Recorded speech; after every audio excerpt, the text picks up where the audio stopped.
If you give yourself something to do with your life, you'll find it all right. You will find what you have planned for yourself in your life, an abundance of it, an overwhelming abundance of it. It will be, unfortunately, all yours. If you have given, let's go real slow on this, don't miss it. If you give yourself the plans, the course by which you're going to spend your life here on earth, if you give it to yourself, of course you're going to have it. And look at the result right now.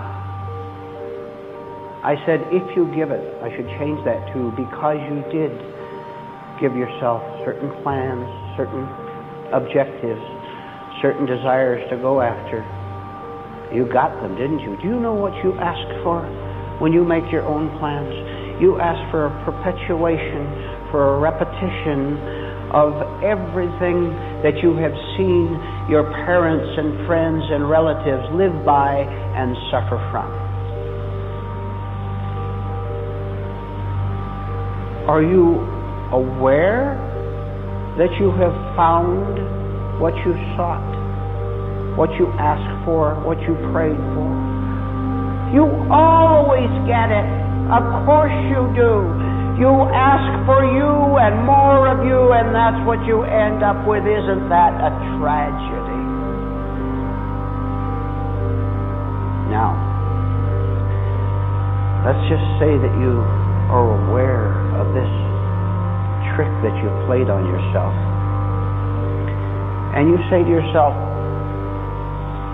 if I don't want more of what I have, you know what I'm talking about, don't you? All that suppression you have, which is in your faces right now, all that looking around, you sit here in this very room and look for entertainment with someone across the room by looking at their face. Let's suppose you're a little bit conscious that this is what you're doing.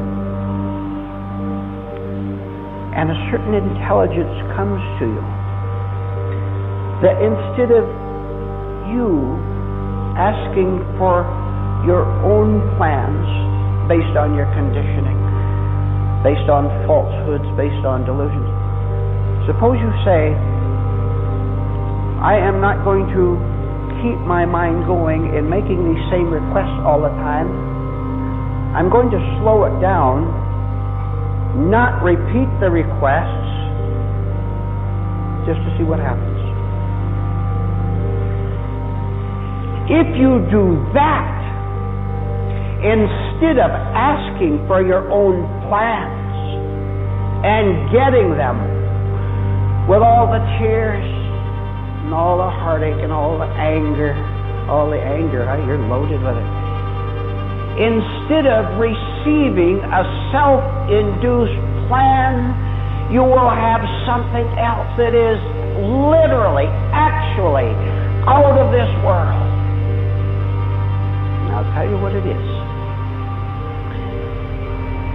Instead of being a plan, it is called a purpose.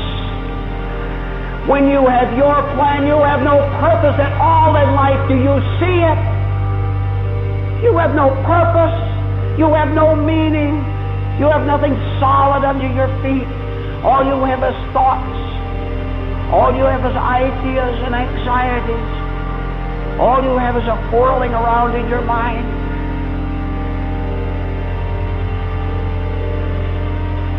What do you suppose makes people irritable?